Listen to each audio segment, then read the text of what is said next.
que é o dilema. Se a demanda é industrial e o robô é mais eficiente, e se a prática jurídica atual já é uma revisão dos votos, uma passada de ouro nos votos, consiste em trabalho, e é muito trabalho, porque são 8.000 processos. Estatística do professor Roberto, 8 decisões, ler 8 votos, imagina ler 8 processos.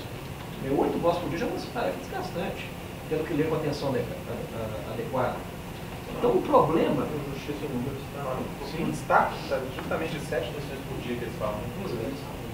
Então a gente tem dois problemas nessa lógica do algoritmo a ser enfrentados. A explicitação do conhecimento, ela é fruto dessa transparência algorítmica e é relevante para ter esse controle. Porque uma rede neural que mande a caixa preta entra realmente no problema apontado aqui na tese pelo pesquisador, aluno do professor Leme, nessa Rosetic, eu acho, Milton Rosetic, que ele faz essa ponderação. Então nós estamos substituindo uma caixa preta da cabeça do juiz por uma caixa preta da IBM, do Google, de quem programou essa máquina algorítmica para julgar daquele jeito.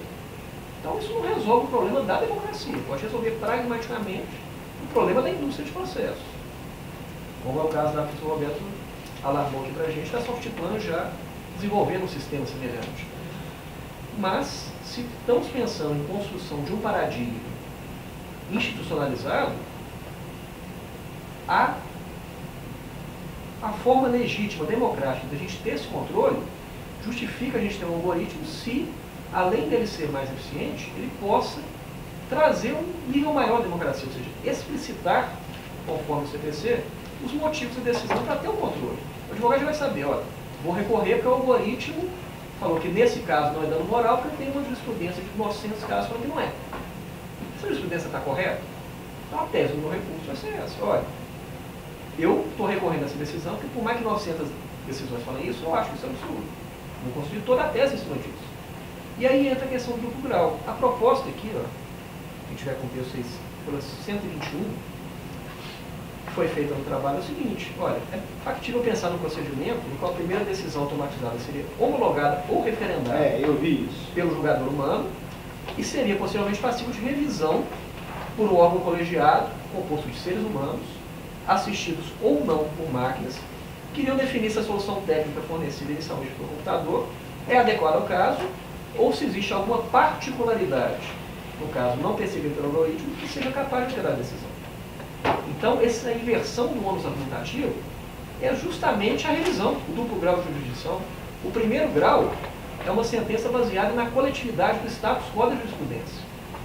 O algoritmo vai pegar toda a base de decisões e, a partir dela, num procedimento transparente auditado, falar, olha, com esses dados que você me mandou, a decisão que eu vou adotar é essa. Está lá, em tempo real, em tempo muito reduzido. Sabendo dessa decisão, eu vou questionar essas premissas. Olha, por mais que a jurisprudência tenha tido, esse caso tem um distinguish. Ou então essa teoria foi superada. Isso quem vai falar, quem vai dar a última palavra, é esse colegiado que repensa o papel do jurista para definir a tese mesmo, que seria o papel não só da segunda, mas da terceira instância. É da segunda também, porque você revê a análise dos fatos e provas. Mas isso é fácil. Porque se você está trabalhando no sistema de árvore de decisão, o computador falou assim, ó, a equiparação não foi provada por causa disso. Você fundamenta o voto, olha, o tempo que ficou provado por causa disso, disso e disso. O algoritmo vai simplesmente trocar uma árvore por outra. A partir do momento que foi lido o voto, já está o acórdão pronto. Só mandar gerar de novo o voto com a procedência do pedido. E a tese, e a questão da jurisprudência. Aí seria o papel da uniformização da jurisprudência, que exigiria tanto do advogado quanto dos julgadores magistrados, julgadores humanos, esse ônus argumentativo.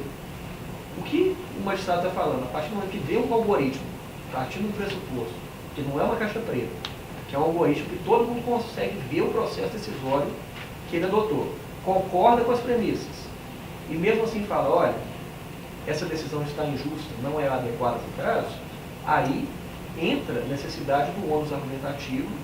Isso impede, ao menos em tese, nesse modelo proposto, que está longe de ser um modelo definitivo, mas é um modelo teórico, que a jurisprudência fique engessada. Porque a partir do momento que uma turma, um órgão colegiado, julgador, fizeram uma releitura das premissas adotadas pela jurisprudência, vai ser a construção de um novo raciocínio jurídico, e esse novo raciocínio jurídico, a partir do momento que ele for construído, já vai para o algoritmo.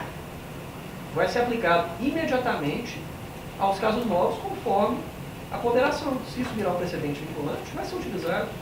Se não for um precedente vinculante, e foi apontada uma particularidade, por que nesse caso, os 900 casos não servem como casos análogos nessa particularidade, é importante para o dano, o algoritmo também vai aprender, olha, no caso que tiver essa particularidade, já tem uma decisão que fala que se tiver essa particularidade é o caso. Então, fazer uma pergunta algorítmica, nesse caso, teve isso?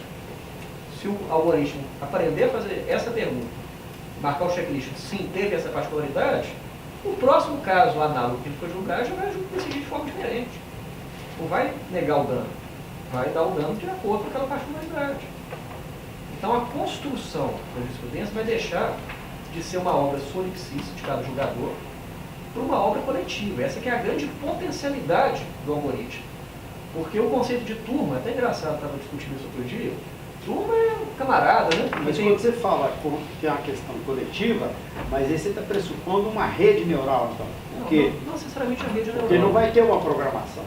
Sim. O que eu proponho, na verdade, é uma consulta de consultas num banco de dados, que a técnica dele pode ser um de rede neural, se o problema da caixa preta for pelo menos contornável com uma transparência algorítmica, a gente pelo menos ter uma árvore de decisão que o algoritmo tem que fazer aquele checklist, que seja do 489 do CQC. Ou então, naquela parte de responder fundamentalmente as questões, que a gente possa auditar Mas de uma decisão, forma prática, falando sim ou bem não. concreta. Sim. Como que vai ser estabelecido esse algoritmo? Quem que vai programar? Como que é? Qual que é a sua proposta? A ideia é colocar isso, assim Esse é o como Poder foi Judiciário que vai fazer? a partir do momento. Os técnicos do Poder Judiciário que vão fazer, com os juízes, vão chegar, ou isso vai ser uma comunidade aberta, né, de técnicos. É isso que eu... A construção desse algoritmo, isso realmente foi um problema que passou aí na tangente da tese. Como seria esse modo de construção? A questão é mais do como ele vai ser auditado. Se for um sistema institucionalizado, se o poder público for institucionalizar o sistema, ele tem que atender os requisitos de transparência e poder ser utilizado democraticamente por qualquer cidadão. Porque, do contrário, se não houver uma institucionalização do algoritmo decisório, nós teremos um problema que, na verdade, seria a guerra, né? A corrida armamentista entre advogados e poder judiciário. Cada um usando um robô melhor do que o outro, softwares diversos combatendo, aí seria aquela ideia do colegiado de segundo grau. Esse software falou isso, outro software falou isso. Por quê? Não sei. Na verdade, não seria um novo modelo.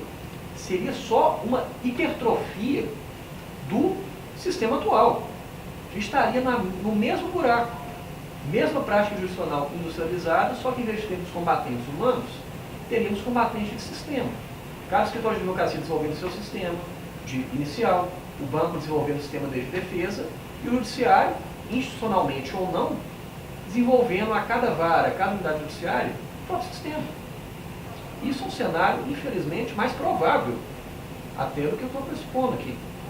Mas no campo de vista da teorização, da institucionalização, um sistema preocupado com as consequências humanas e democrático, preocupado com os pressupostos democráticos, ele teria que sim, atender essas premissas.